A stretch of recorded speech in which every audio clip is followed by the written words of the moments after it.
Kamusta mga kausap? Welcome ulit sa Usapang Nissan Sentra. Ito po ang inyong lingkod, The Real Aaron James, at nagbabalik ako with something na hindi 90s pero Nissan Sentra pa rin. And dami kong hindi na-update sa inyo at isa ito sa hindi ko na-update sa inyo. Itong aking Nissan Sentra na N16 na 2005 model. First time kong magkaroon ng sasakyan na hindi 90s.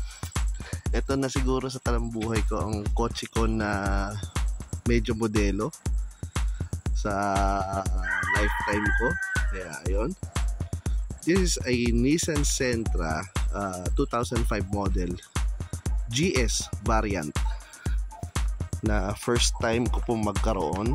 Yung GS variant. So mag-feature tayo ng dito sa usapang Nissan Sentra ng N16. So marami nagre-request sa akin ng modelo naman, N16 naman. Kaya ito siya ngayon. Nissan Sentra 2005 model. Ayan, GS. Tapos yung isa sa pinagkaiba niya sa diretso tayo sa pag-vlog Ito yung isang difference ng GS model do sa mga GX ba yun? Yung GX yung red and orange. Wala pa talaga ako masyadong knowledge about dito sa N16. Maliban sa alam ko after ng mga B14 body, ito na ang sumunod. So bakit kaya ang unang-unang naglaro sa isip ko, bakit hindi yung B15 ang nilabas nila dito sa Pilipinas at itong N16 na originally naman yung N series ay Pulsar, hindi naman po talaga siya Sentra. So ibang variant dapat supposed to be yung mga N series, kasi di ba yung mga Sentra natin B13, B12, B11, B12, B13, B14. So bakit pagdating dito sa sumunod sa B14 is N16 na? Isa sa natatandaan ko kasi almost ayon sa aking pag-research, almost the same sila ng specs ng B15. Tingin ko ito ay aking opinion lamang at aking obserbasyon na bakit hindi B15 ang nilabas dito at N16. Same lang naman sila halos ng specs ng B15. Siguro si Nissan Motors Nissan Motors Philippines pa rin ba? O yun, kung sino man yung nagpaparting ng Nissan dito ay pinagpilian nila yung kung B15 ba or N16 ang pararatingin nila. I think mas malaki ang N16 kaysa sa B15 pero same sila ng specs. Like the trunk space, pakita ko sa inyo yung trunk space Tapos yung trunk niya mas malaki. Tingin ko mas malaki siya kaysa sa B15. Feeling ko tingin ko lang ang laki ng trunk space ng N16 kumpara sa B14. Not sure with the B15 niya kung mas malaki, pero tingin ko laki nito laki nitong trunk space na to. Hindi ko alam kung ilang liters ba naman yan, pero okay, kidnap ka ng tao, kasya 2 tao dyan. Pero huwag niyang gagawin yan, masama yun. Okay, ayun, laki diba? Nandyan yung mga personal gamit ko, talagay ko yung gitara dyan, may cooler na may laman longganisa tapos kung ano-ano yan. So ganda ganda rin ang trunk ng ng N16. Tapos sa loob itong variant na to, ako may black na variant itong variant na napunta sa akin is yung beige yung interior, ganda. Tapos ito yung isa sa na-amaze ako dito, yan, ito yan, may square na yan, speedometer yan, digital. Kung ano speed mo dun sa gauge, diba naka 90 ka doon sa gauge, naka 90 ka dyan, 90 makikita mo reflection nung reflection ng digital, makikita mo dyan sa loob. Yan, power steering, power windows, automatic transmission, leather seats. Actually aftermarket na itong leather seat cover na to, hindi talaga sa leather seat. Ano pa ba? Ang ganda ng side framing, disc brake sa likuran. Buksan natin yung makina.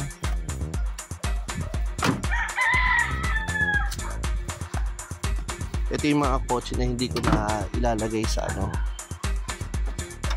kotse na mga hindi ko ang dumi. Ang dumi ng mga makina ko, sorry Ayan. QG16 engine. Shoutout kay Kuya Sid Pinoy, expert ng QG. May nakikita talaga ng QG engine, ang naalala ko talaga si Kuya Sid siya yung naglalagay ng QG engine, ganyan sa mga B13 natin, B14 na kotse. Siya yung expert dyan. Shoutout sa iyo Kuya Sid. Naka individual coils na siya, wala na, pansinin nyo, wala na siyang distributor, individual coils na siya. Yun yung mga update dito sa engine ng QG compared sa mga GA na naka-distributor pa rin, saka hindi naka-coil packs. Yun. Almost the same. Yung alternator ng N16 or yung alam ko yung alternator ng N16 pasok sa alternator ng mga B series sa mga GA kung hindi ako nagkakamali. Pero yung compressor, yung aircon compressor ng mga ganitong engine pwede sa B14, sa GA16 pwede, sa mga B14 series, B14 na body. Ayun.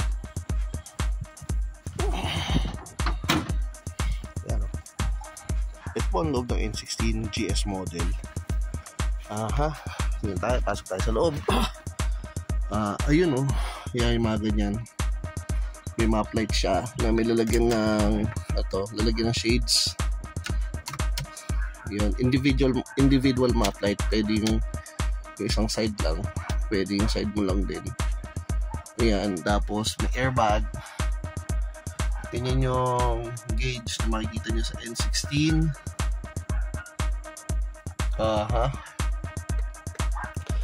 Ito, yung climate control niya digital. Yan. Astig yung climate control. Normal na nag-fade nito. Ito aftermarket to. Aftermarket ba? Aftermarket na itong leather wrap na to. Hindi talaga siya naka-leather wrap yung ibang N16. Ito pina-leather wrap na lang ng previous owner. Pati itong steering wheel. Kasi 2005. Almost 20 years na yung kotse. Siguro yung mga original na wrap ay nag-fade na. Hindi natin mo nag-fade na rin yung yung sa hazard switch. Yun. Labas tayo. Punta tayo sa likuran. Sa likuran naman, 3-point seatbelt pa rin. Ayun. Yung ceiling beige. Ang ganda ng ceiling, Laks maka VIP talaga nung beige na interior. Actually, ang original plan ko dito is gagawin kong VIP setup. Shout out kay Chef Lawrence sa mga taga N16 Club. Original talaga naka fog lights yung mga N16 yata na GS model. Correct me if I'm wrong kasi first time ko mag-vlog ng N16, wala pa tayo masyadong knowledge about this. And ang review ko for this car, sarap, lakas lang maka-ankle. Kung gusto mo binata feels, ang lakas maka-ankle ito kung all stock ang setup mo. Pero kung i-VIP setup mo tong kotse nito, gara. Ang gara nito kung i-VIP setup mo yung kotse.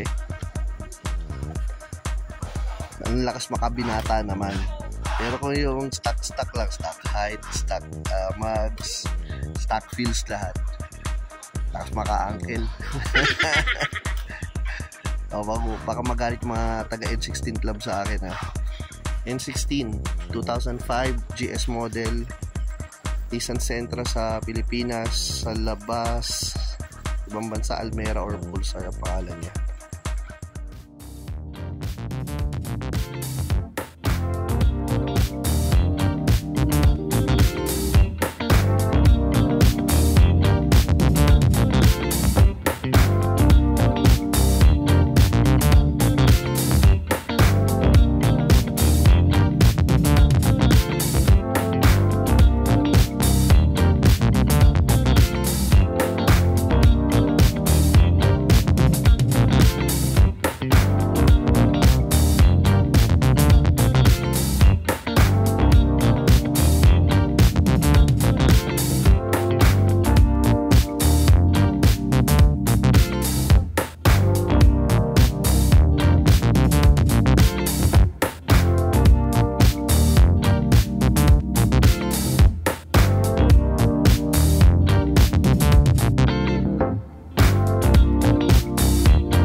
S variant na Nissan Sentra.